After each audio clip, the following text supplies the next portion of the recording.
Donc moi je m'appelle Florence Subrin-Dodil. Je suis effectivement fille de vigneron et petite fille de vigneron et encore plus. J'ai grandi dans les vignes que vous pouvez voir aujourd'hui, sur le vignoble familial de la famille Subrin. Ensuite, après mes études, je suis partie travailler dans la branche commerciale où j'ai, au bout d'une petite vingtaine d'années, terminé comme directrice de compte stratégique au niveau monde pour une multinationale américaine qui fait toujours d'ailleurs de l'emballage et de l'hygiène en agroalimentaire et en restauration. J'ai voyagé beaucoup de par le monde dans le cadre de mes fonctions précédentes. Et puis effectivement, je suis arrivée à une sorte d'impasse où je ne voyais plus vraiment le sens de ce que je faisais. Et en parallèle de ça, ayant grandi ici, j'ai toujours été très très attachée à la terre et également toujours passionnée par les vignes. Donc je me suis dit qu'il y avait quelque chose d'intéressant à réfléchir par rapport à mon rebond professionnel et privé. Et c'est dans ce cadre-là que je suis revenue pour reprendre le domaine familial en 2017. La vigne où on se trouve aujourd'hui est une de nos plus vieilles parcelles qui a été plantée il y a plus de 50 ans, presque 55 ans, en 2 fois, par mon père et mon grand-père. Donc mon père se trouvait à cette époque à l'armée, vous voyez, donc une bonne 50aine d'années. Donc nous sommes sur le domaine du Crais de Bine. Alors une petite histoire du domaine du Crais de Bine. Bien que la vigne soit dans la famille Subrin depuis plusieurs générations, notre grand-père à Geoffroy et à moi, notre grand-père Antonin, était à la cave coopérative de Bully, comme beaucoup de vignerons de la région, depuis 1958.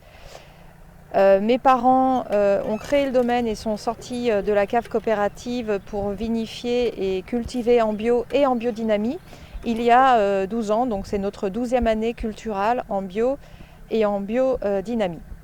Alors ici nous sommes sur le petit dernier, le plantier.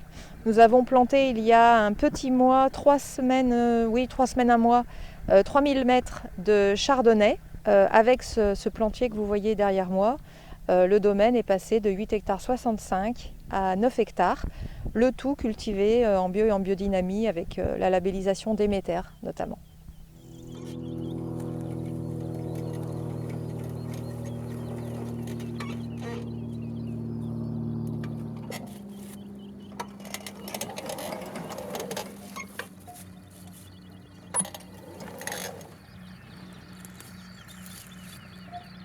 Je crois que la première raison pour laquelle ils sont passés en bio et en biodynamie, c'est que pour eux, bien qu'en étant en agriculture raisonnée depuis les années 80, ils ne voyaient pas de futur sur ce type d'agriculture.